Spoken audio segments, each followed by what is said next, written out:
Hello, আসসালামু আলাইকুম। রাজকুমারী ফ্যাশন বিডি থেকে সবাইকে স্বাগতম। তো নতুন একটি ব্লগ নিয়ে আবার আসলাম, দোকান টু বাসা। তো এই যে সকালবেলা উঠি অনেকগুলো থালাবাটি জমেছিল, সেগুলো আমি মেজে নিচ্ছি, তারপর ধুয়ে নেব।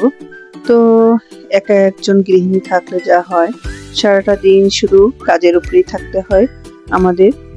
তো ধোয়া মোছা, ঘর গুছানো, থালাবাটি এগুলো হচ্ছে, তারপর হচ্ছে কোটাকাটি, রান্না বান্না, তারপর হচ্ছে বাজারে যাওয়া, বাজার করা, তারপরে হচ্ছে আপনার এই দোকানে যাওয়া। আমার তো আরেকটা কাজ বেশি, যে আমার দোকানে যেতেই হয় সকালে। আমার হাজবেন্ড খেলে আমি আবার বিকালে যাই। তো দুজনে অ্যাডজাস্ট করে নেই, যে মানে ভাগাভাগি করে নেই। সকালে হয় না, একটু কাজকর্ম বেশি পড়ে। যখন আবার আমার হাজবেন্ড ঢাকা চলে যায়, তখন হচ্ছে আমি একাই সকালেও যাই, 2-3 ঘন্টা থেকে তারপরে আইসা রান্না করি। তখন অনেকটা চাপ হয়ে যায়, কোটাকাটি, রান্না বান্না, ধোয়া পাল্লা, অনেকটা কষ্ট হয়।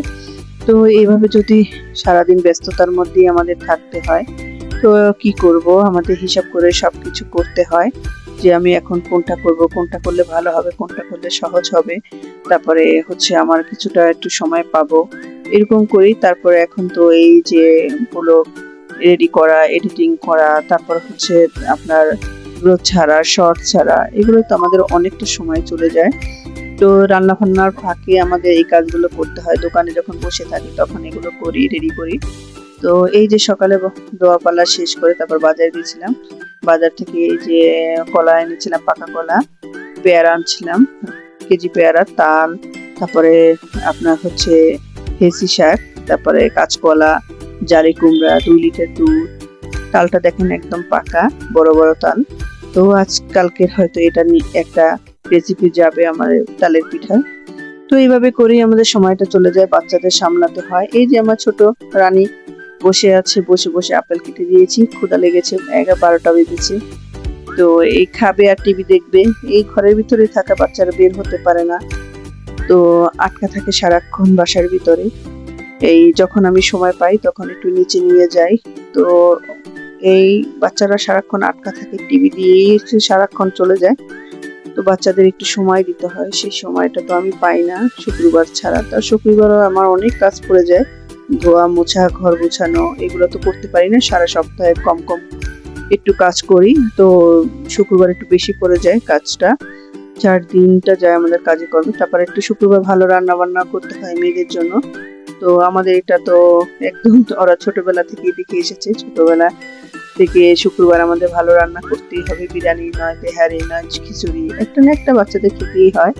তো তার ফাঁকে আমি আপনাদের সাথে গল্প করছি এবং রান্নাও করছি। আমি মিষ্টি কুমড়া দিয়ে চিংড়ি মাছ দিয়ে রান্না করছি।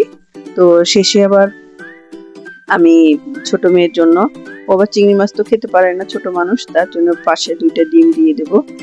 তো চটজলদি যতটা পারা যায় আর কি, সেটাই করি। তো 2টা ডিম দিয়ে দিয়েছি। হয়তো আবড়া জাবড়া যেভাবে হয় রান্না খাওয়া হয় আমাদের। এই যে আমি এত ব্যস্ততার মধ্যেও যে রান্না বান্না করতে পারছি, এটাই আল্লাহর কাছে শুকরিয়া, যে খেতে হলে রান্না তো করতেই হবে। এই যে দেখেন 2টা ডিম দিয়ে দিয়েছি ছোট মেয়েদের জন্য। তো চিংড়ি মাছ খেতে চায় না, তো বড় মেয়েটা আবার চিংড়ি মাছ দিয়ে পছন্দ করে। এইভাবেই করে তাড়াহুড়া করে যতটা পারি রান্না করি। তো এই যে দুপুরে খেয়েছিলাম আমরা হচ্ছে, এটা হচ্ছে পুমা মাছ, বড় বড় মাছ, এটা হচ্ছে নদীর মাছ। তো মাছ এক এক পিস এক একজনের জন্য রান্না করেছিলাম। তো এটা একটু দোবাজি দিয়ে রান্না করেছি।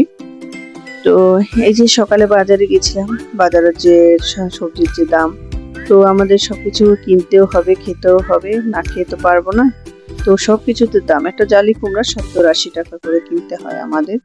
তো এভাবে করেই আমাদের মাসটা চলছে, দিন যাচ্ছে, মাস যাচ্ছে, বছর যাচ্ছে।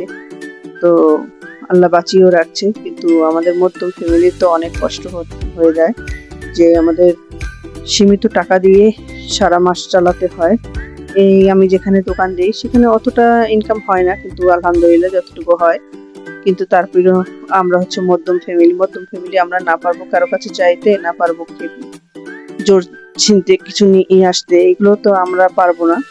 যারা বড় লোক, আল্লাহ তাদের বড় লোক বানিয়ে দিয়েছে, আর যারা গরিব তারা চাইয়ে চিনতে খাইতে পারে। কিন্তু আমরা মধ্যম ফ্যামিলি যারা, তারা তো সারাক্ষণ এই চিন্তা করতে হয় কিভাবে কি সংসারটা চালাবো, মাসটা শেষ করবো, কিভাবে বাচ্চাদের লেখাপড়ার খরচটা চালাবো, ওদের ডাক্তারি খরচ আছে মাসে কম বেশি, আল্লাহ রহমতে ওরা সুস্থ আছে, তারপর মাঝে মাঝে অসুস্থ হয়ে যায়। এগুলো তো আমাদের বাড়তি খরচ হয়ে যায়, তখন আমাদের খুব কষ্ট হয়। তারপরেও হচ্ছে আল্লাহ একভাবে না একভাবে চালিয়ে নেয়। তো এই যে প্রত্যেকটা ফ্যামিলিতে গৃহিণীরা যদি একটু শক্ত হয় তাহলে হয়তো আমার মনে হয় সংসারটা আরো সুন্দর হয়, সংসারটা আরো ভালো চলে। যাদের গৃহিণীরা একটু মানে অহিসাবি, হিসাব করে না, বেশি অপচয় করে, তাদের হয়তো সংসারে অনেক অশান্তি, অনেক ঝগড়াঝাটি হয়। এই জন্য বলবো প্রত্যেকটা গৃহিণী একটু হিসাব চিন্তা করে সবকিছু করা। যে একটা ছেলে যা না পারে, পুরুষ না যা না পারে, যা একটা মহিলা পারে, সে চাইলেই অনেক কিছু সুন্দর করে সাজিয়ে নিতে পারে একটা সংসারে। আমি চেষ্টা করি আমার মতো করে সংসারটা সাজিয়ে গুছিয়ে নেওয়ার এবং সংসারটা সুন্দর করে মাসটা চালানোর জন্য। তো এই যে আবার বিকালে আবার রান্না বান্না সেরে খাওয়া দাওয়া সেরে দোকানে গেছিলাম, সেখানে কয়েকটা ড্রেস দেখিয়েছিলাম, বাচ্চাদের ড্রেস। এটা হচ্ছে 7, 8, 5, 6, 7 বছরের, আর হচ্ছে এটা হচ্ছে আপনার 1, 1.5, 2 বছরের শাপলা ড্রেস। তো সবাই ভালো থাকবেন, সুস্থ থাকবেন, আল্লাহ হাফেজ।